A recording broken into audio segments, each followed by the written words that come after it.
Come over. Come on over, have a seat, relax, and hear how herbs are amazingly healing. Jacquelyn Dobrinska will be teaching, and she's an expert on herbs.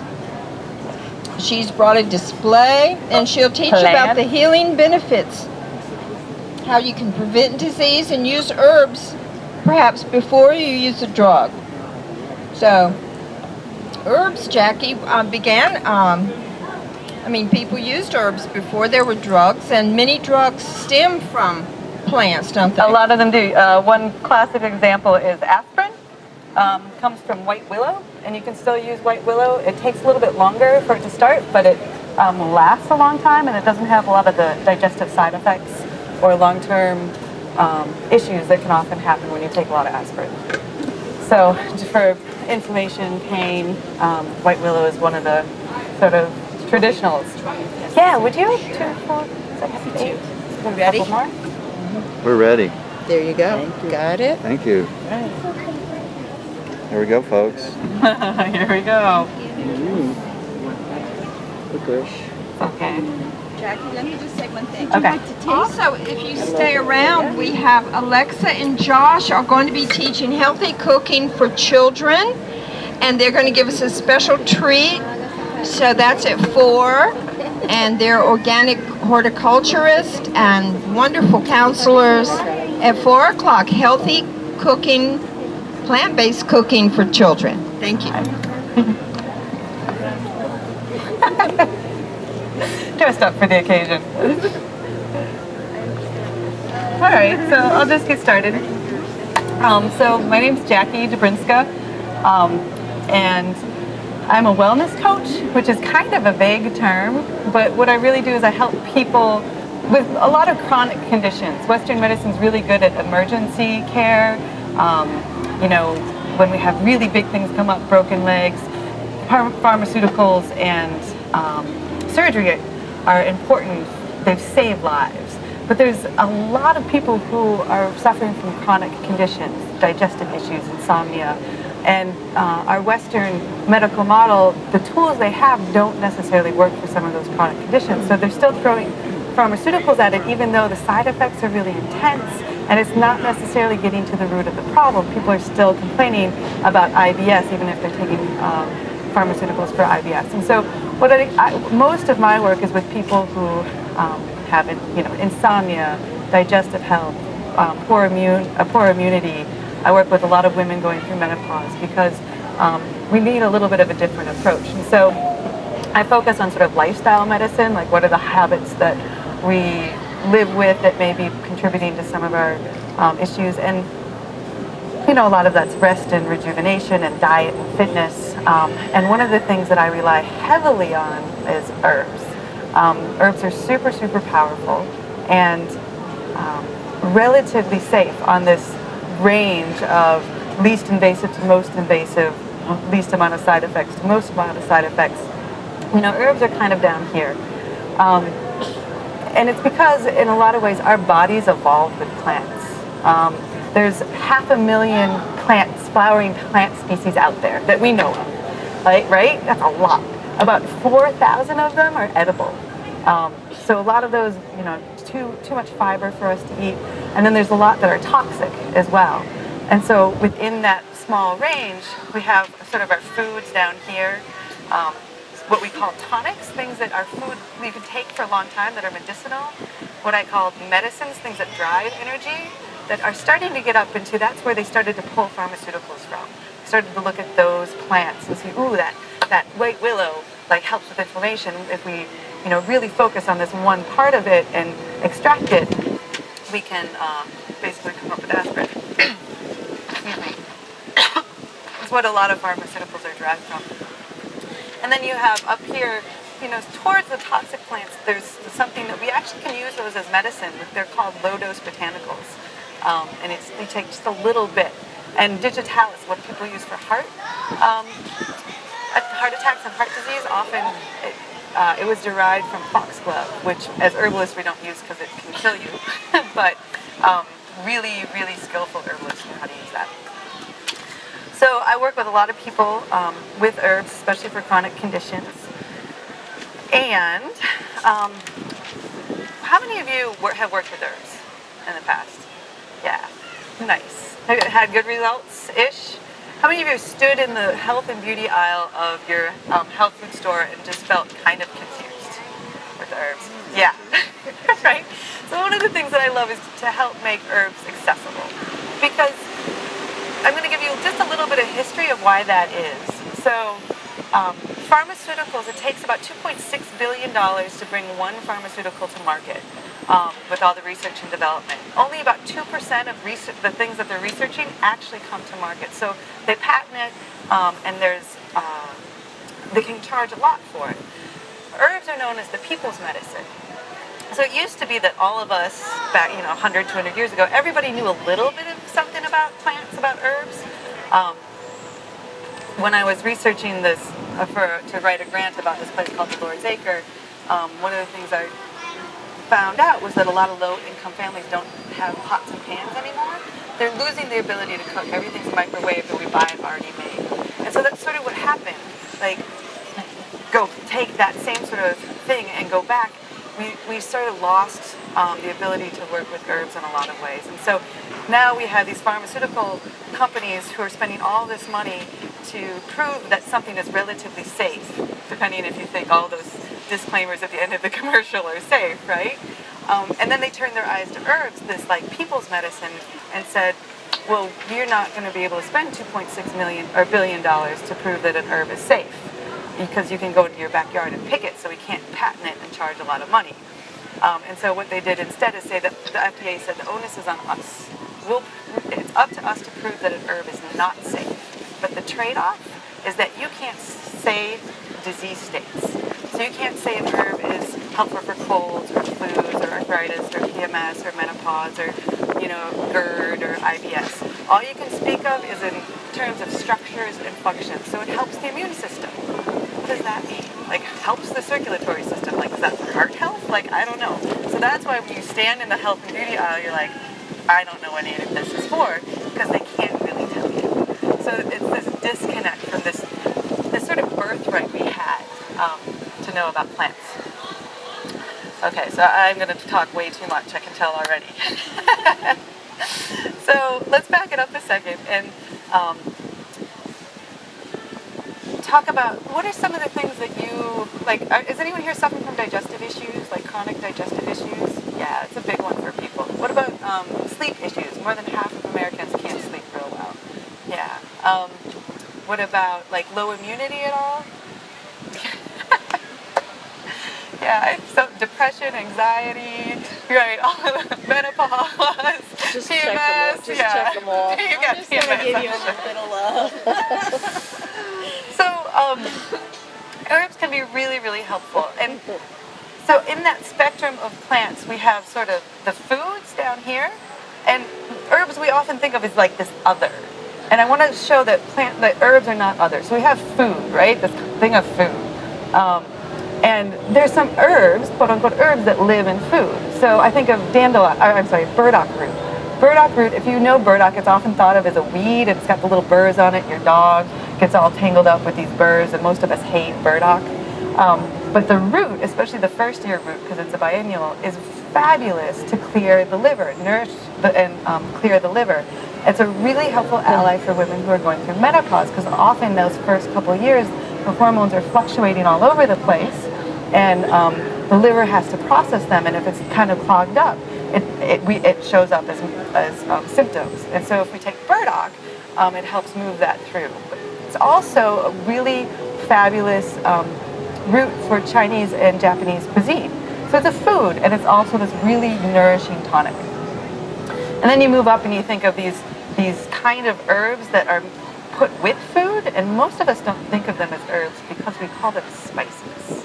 And I actually run a whole program about the remedies in your spice rack, because spices are phenomenal, especially when I'm first starting to work with people who are kind of not sure about this world of herbalism. Like, spices are a place where they feel safe because it's something they already know. And I think about it, like Columbus sailed a potentially flat ocean because of spices. Like, it was super powerful. It was our medicine, and it was that wisdom that we had, that people's medicine, we threw it in our food because we knew that it had powerful medicine. One of the favorite that I love to talk about is cinnamon. So I can just pass it around because it smells good. And one of the things I love about cinnamon is the mythology behind it.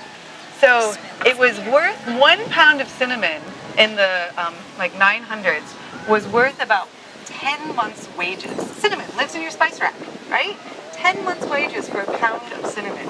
And it was such a like tightly held secret where it came from that the merchants said that they would cast nets into the other world and bring it back, and that other world was guarded by dragons. And then it was about the 1200s that they found where it was, and it was another 200 years before they broke the monopoly on it.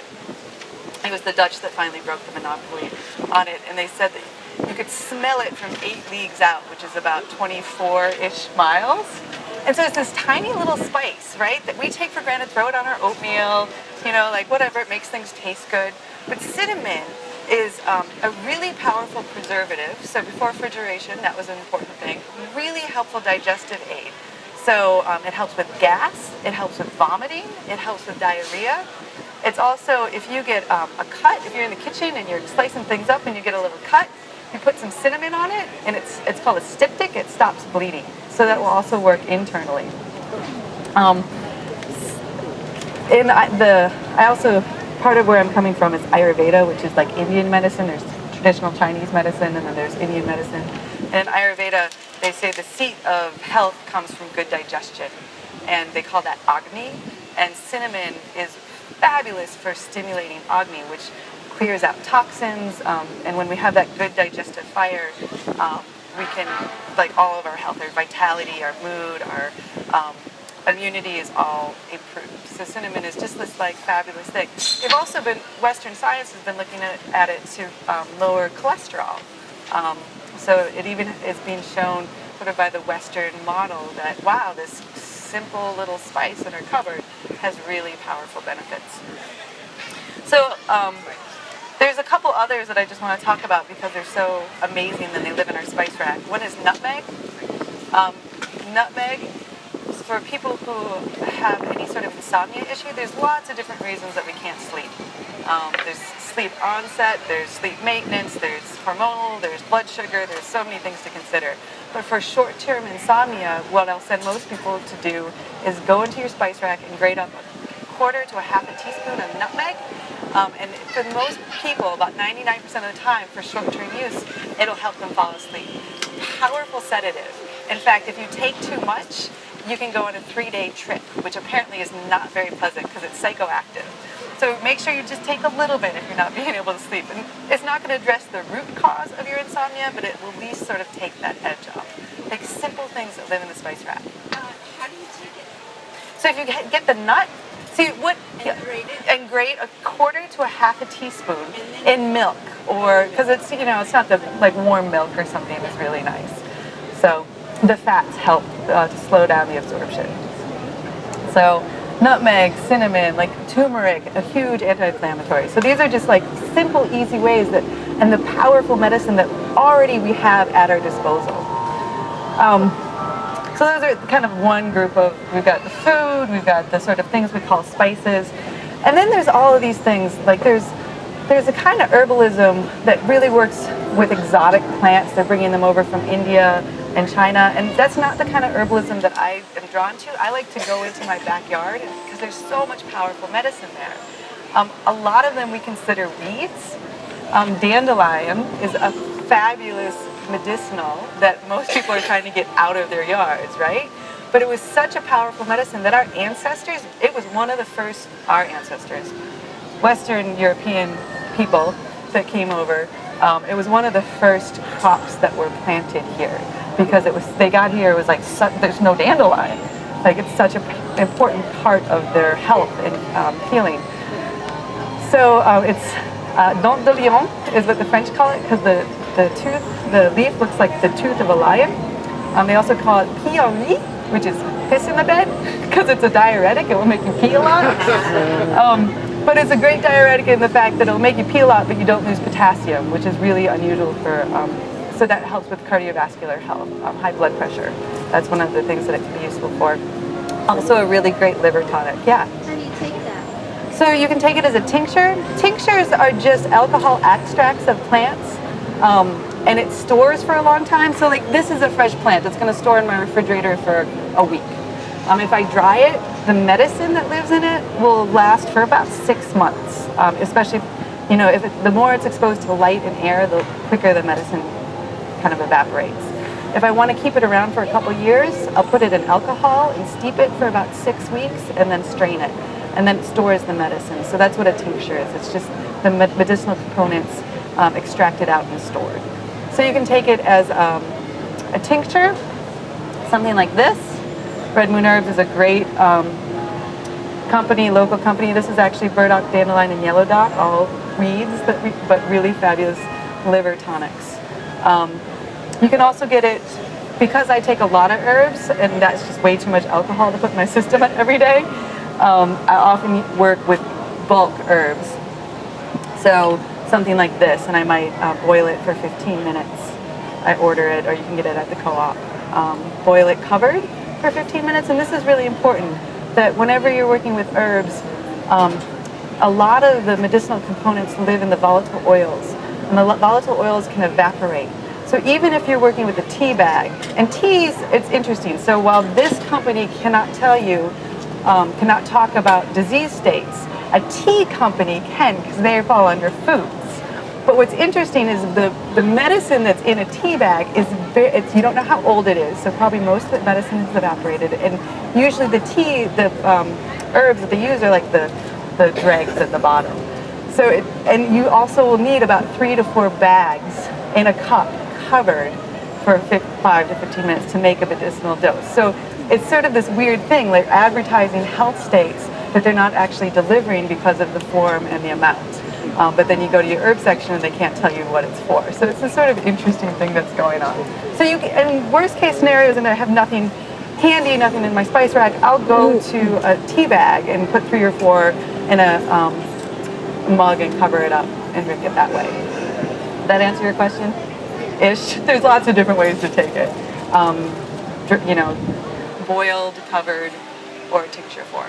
So the stem plus the flower? It's the roots. The roots. So, and that when you harvest is really important as well. Harvesting right after the first frost for roots is the best time to harvest. So, I have a whole course about harvesting and when and all that kind of stuff. So what we got here in time. All right, we're almost done, and I haven't even started. So let's just talk about, we've got the weeds, we've got the spices, we've got foods, and then we have things that grow in our garden. I'm just going to go through these because they're here and it's really fun. So I'm going to pass this around, and all you have to do is sort of smell it. And if you want to taste it, you can. Mint. It's a mint, yeah. Here, and I'll pass it around this way too. And you might have this in your garden already. You take it. This is called lemon balm. Y'all know lemon balm? Yeah. So it's a mint. It has a super powerful medicine in it. And you know, whoa. She's mine, I can't. If you can get the medicine just by smelling the volatile oils. It sort of has this uplifting quality when you smell it, but also grounding. So there's so much that this does. And all herbs, they do a lot, and Western science calls it messy medicine. Because with pharmaceuticals, what they like to see is they give it to a test subject, and just one part of the brain they want to light up, because then they know cause and effect. But herbs don't do that. Take herbs and whole sections of the brain light up, and so they call it messy medicine. So when I talk about like the 25 different things that an herb can do, it's because it's messy medicine. So we're just going to talk briefly about a couple of things for each of these. So lemon balm is a nervine. It works on the nervous system, and it's specifically an antiviral for the nervous system. So that means herpes, cold sores, shingles, the things that they say you can never get rid of, Epstein-Barr, the things they say you can never get rid of, you take enough for long enough periods of time of lemon balm and it goes away. It's also really helpful for depression. Most people know about St. John's wort, but St. John's wort only works for a certain kind of depression, which are people that have that sort of normal sunny disposition but are a little bit down, the season affective disorder. It won't work out for other kind of depressions, whereas lemon balm does. It works for almost all kinds of depression. And if you can take it for a long period of time, it's considered a tonic. So it's a really, every once, day or two in the month as things cycle, there'll be a time where I'm feeling a little like grouchy. I'll be like, wait, I'm an herbalist. And I'll go get some lemon balm. Another one that might grow in your garden, thyme. Really powerful antiviral. Same with sage, antiviral. This one I'm going to pass around because this is one of my favorite. It grows as an ornamental here often. And you can smell it if you like, and you're not pregnant or planning on getting pregnant, you can take a little bit of the leaf, y'all have it, and taste it. It's super, super bitter. I'm not pregnant. You might not enjoy it. Wormwood. It's wormwood. So there's lots of different varieties of wormwood that are grown as ornamentals. This one is the Artemisia absinthium, and that might give away what it was originally used in. Absinthe. So wormwood was used in absinthe, which is how most of us know it. But it's also this really amazing bitter. Bitter is a taste that plants develop to keep predators away, and then there becomes this sort of symbiotic relationship with humans, where some are edible enough, and we don't really get a lot of bitter in our diet. I know, right? We get coffee, and normally we should sweeten that. Everyone's face. I wish I had a picture of everybody's face right now. Here, we'll pass the lemon balm back around. Right?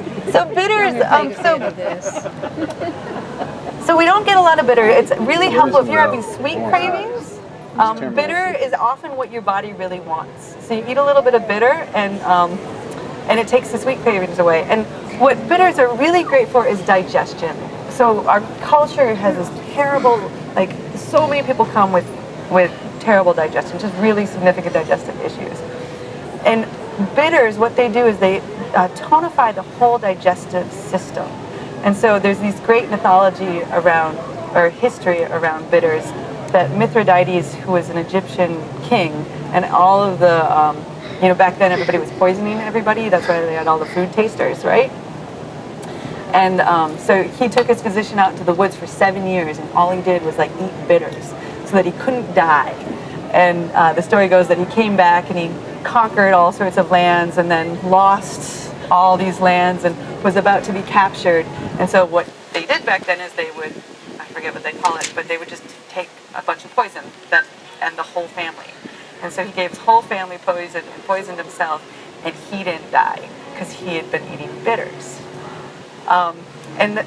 Considering our environment today, there's so many toxins, environmental toxins in our water, in our foods, and we try to avoid them as much as possible, but there's always some that sneak in. And so if we take bitters 30 minutes before every meal, it tonifies that digestive system, so it's harder for toxins to get to absorb into us. And it also stimulates all the gastric juices, so everything's in the right place, the bile, the pancreatic juices. It sort of builds that deep agni, or that deep digestive fire. So bitters, super important for any digestive issue. This bitter that we just tasted is super cooling bitter, so if you already have sluggish digestion, here, do you want some more licorice tea? There's other bitters. Gentian is one that was historically used. It's actually, those bitters that you put in cocktails. So if you don't know this, the history of the cocktail was a way to make bitters more palatable. It was sugar, bitters, water, and alcohol, or spirits. And it was sailors in some place, I can't remember, who started taking it around the world. But it was really about how to get bitters into our system. And the bitters you find behind the bar still have gentian in it. They also have sugar in them now, but so they're not the best medicinally, but that's their history. And I love that. Some other weeds. If you're a gardener, you might know this one. Anyone here a gardener? Kind of. So do you know this plant? Comfrey. So comfrey is also considered a really sort of noxious weed because you cut a little piece of it and drop it and it will grow a whole bush. Really? Yeah. Oh my God. So gardeners really dislike it. So don't weed whack it. Yeah, don't weed whack it. But it's also known as knit bone because you can use it as a poultice for sprains and breaks, and people will heal super fast. For hundreds of years, this was a folk remedy internally to, like, as we get older, everything sort of dries up. Especially women might know this as they're going through menopause, and this is something that keeps everything sort of juicy and yummy. There's some strange things the FDA did. They did this study with a different species of comfrey, and they injected rats in really high doses, and the rats already had liver issues, and then they got liver cancer, and so they said comfrey is not safe, and so they took it off the market. I think there's one place that you can get it from now. And if you have liver issues, you might not want to take comfrey, but I think it's pretty safe for most people otherwise. And it's something that you could drink for long periods of time. And, you know, are you going to talk about the external uses? Yeah, so it's... That's what worked really good. I had smashed my thumb. I smashed this thumb with a hammer when I was trying to put some sort of nail, special nails, a concrete block, and it totally squished it to like paper thin. We wrapped it in comfrey with some gauze around it, and the next day when I took it off, it looked brand new. Yeah, comfrey is amazing that way. It's just like any sort of cut, any sort of sprain, it just like immediately, in fact, it heals things so quickly that it can sometimes heal infection into a cut. And so we combine it with this lovely one, which might be in your garden or you might see as a weed, which is yarrow. And yarrow is a really fabulous antibacterial. And so it pulls out the infection, and then you put the comfrey over it, and it's just like miraculous. You're like, that's not even possible, but it's pretty fabulous. So yes, I'm trying to do too much in this 20-minute segment, but the herbs are really, really powerful, even the simple ones. What we drank was licorice tea. Licorice tea is a root. It's been used for centuries, both by traditional Chinese medicine and Native Americans, and it's really helpful for stress. It's another thing I deal a lot with clients is just our culture is very overstressed, and we start to feel overwhelmed. We produce too much cortisol. We'll have too much cortisol in the system, so licorice will take cortisol out of the system, and it's called an adaptogen, which helps us adapt to stress. So, yeah. It was a really good taste. Did you add sugar or anything? It was straight licorice. So licorice is really sweet. It's warming and sweet. And so the reason I brought it is because while this is really not the tastiest medicine, our medicine can be really enjoyable. Licorice is a great example of that. Other adaptogens I'll make for people, and it's like we put them with nut butter and honey and seeds and these powders like ashwagandha and these other herbs that help with stress. And they're like, this is medicine? This is like cookies. So it's like sort of a great example of how we can really enjoy our medicine. So with comfrey, Uh-huh.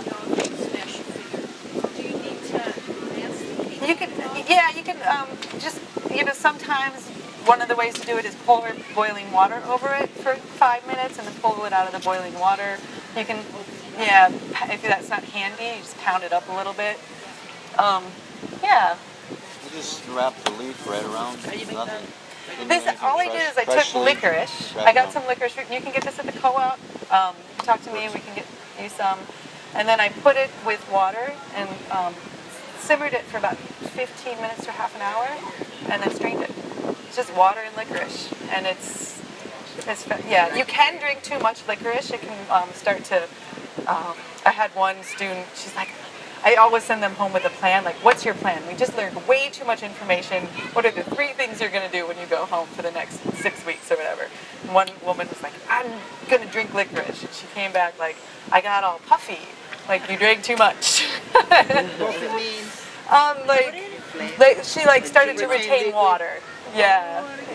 So, everything in moderation for the most part. But herbs are great because that's not, the side effects are usually not like the end of those commercials. Death is usually not one of the potential side effects. So, digitalis, yes, but most of them not so much. So anyway, there's like a really big spattering of how powerful herbs can be and how they can be really woven into our life in easy ways. So thank you. I appreciate you being here. Yeah, here. If you know, I see people one-on-one. I teach courses. This is, I think the dates on here are from last year, but Jackie, do you have a course coming up? I have one starting in the spring, and then I have a women's weekend coming up in the fall. So What month is the women's? it's in October, late October. So Is it in Asheville? yeah, it's right outside of Asheville. So if you could check out my website, herbalyogiti.com. It has all the information on there about herbs and getting involved and learning more. And I have lots of articles. I write for Yoga International about herbs, and I write for the Laurel on wellness. And so you can check out, and I have all of those are up there too. So they have little tidbits. Anyway, Works at Jubilee. and I work at Jubilee. Yay!